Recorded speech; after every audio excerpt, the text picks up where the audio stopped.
Hi guys! It's Maria again and today magluluto tayo ng healthy spaghetti, okay?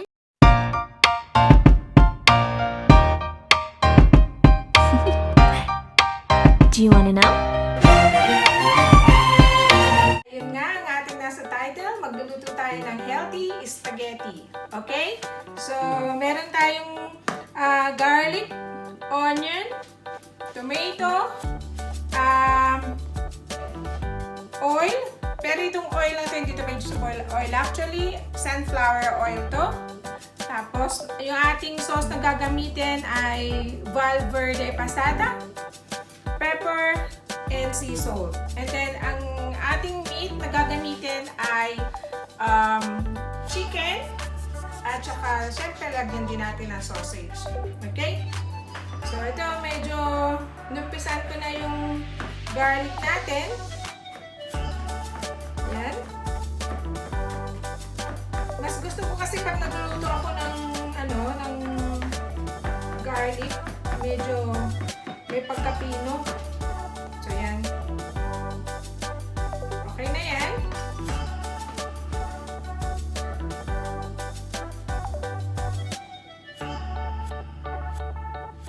And then onion.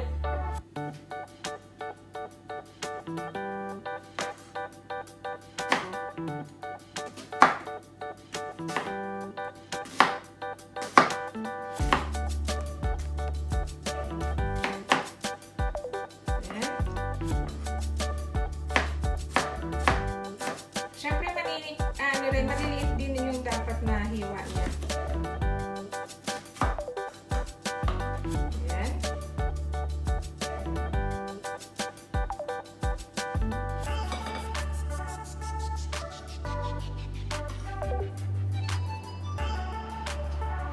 Kasi yung mga ibang, nakikita ko nagluluto ng spaghetti, masyadong oily, tapos may meat, yung talagang may pork, mayroong beef. So, para sa akin, actually, hindi na siya yung kainin. Lalo pa naman ngayon, COVID. COVID everywhere. Ayan.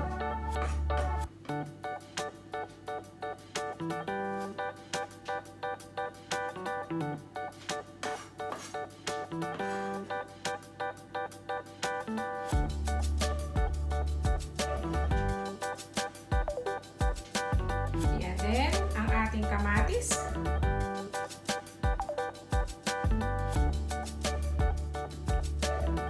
Maliliit din dapat ang kanyang hiwa.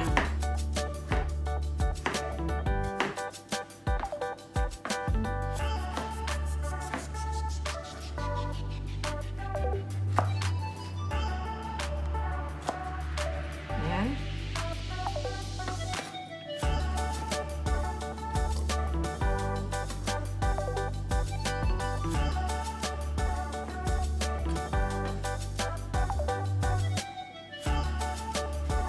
Ayan, so medyo grinil na muna natin itong sausage kasi fresh sauce.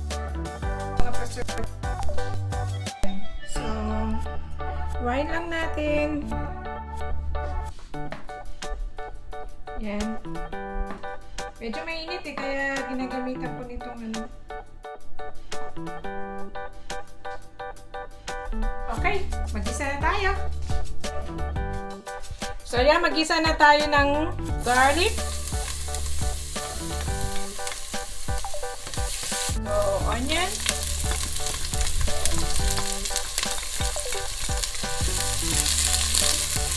Ayan, lagay na rin natin ang ating tomato.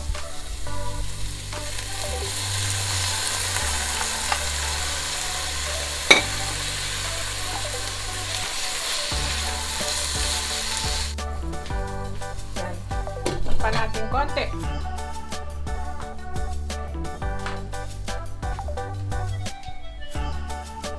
So, ayan. Tingnan na natin kung pwede na. Okay, pwede na to.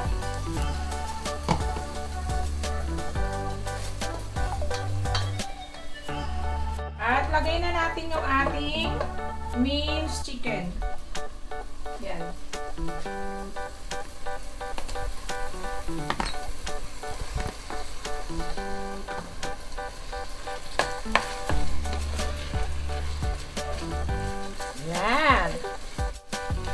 Pwede na rin natin siyang lagyan ng salt and pepper.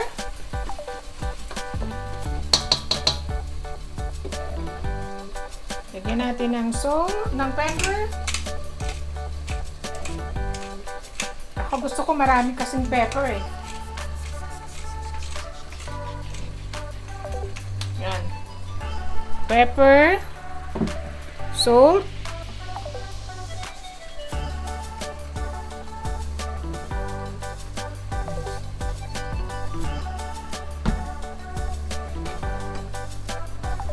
haluin ulit. Okay, takpan ulit natin para maluto ng gusto yung chicken. Okay, takpan ulit. So yan, luto na yung ating chicken.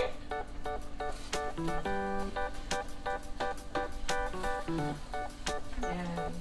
At least hindi siya heavy sa tiyan kasi yung mga beef, pork, heavy na kasi sa tiyan yun. Tapos, carbohydrates pa yung noodles.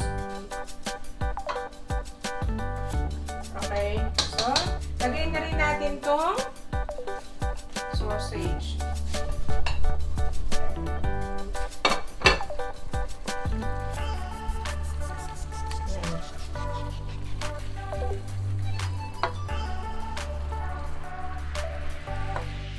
Yan. Actually, luto naman na yung ano eh, di ba green-meal ko nga yung kanina, green-meal ko. So, yan. So, lalagyan na rin natin siya ng tomato sauce.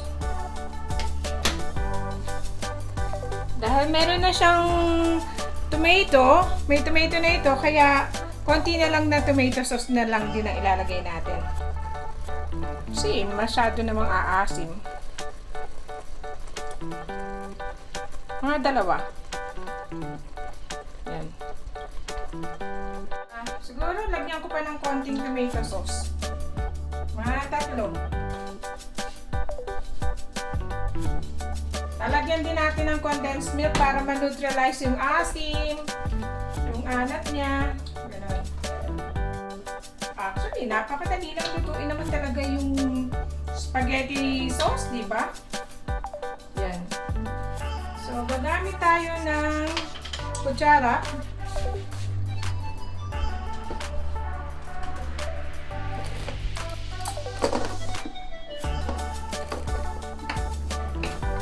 Yan. So, mga isang kutsara lang.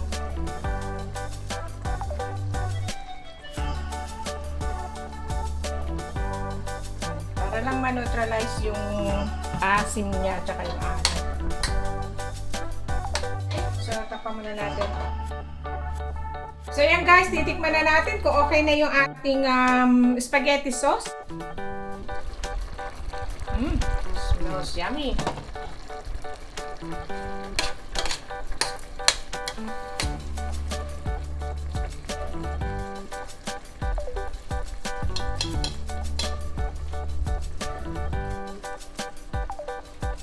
Okay na ito. Okay. Lagay na lang natin sa noodles later. Guys, ito nga, nag-iinit na rin tayo ng tubig. Nilagyan ko lang ito ng konting oil at saka asin. At ilalagay na natin ating noodles. Kumukulo na siya. Ay!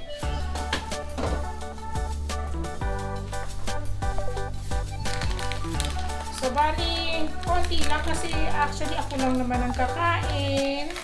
At saka, baon bukas. Yan. Yan. So, hintayin lang natin siyang lumambot. Usually, mga 15 minutes, 12 to 15 minutes. Okay? Balikan natin. Drain na natin siya.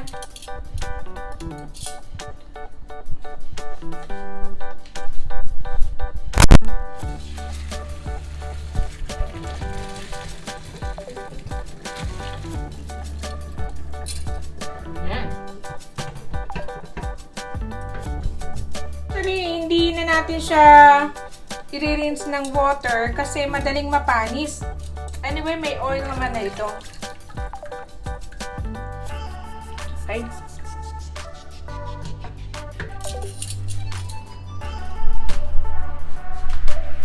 Okay. Kain na tayo. Yan, ang ating healthy spaghetti. Kain tayo! Okay guys, so maraming salamat sa pagsama sa amin sa pagluluto.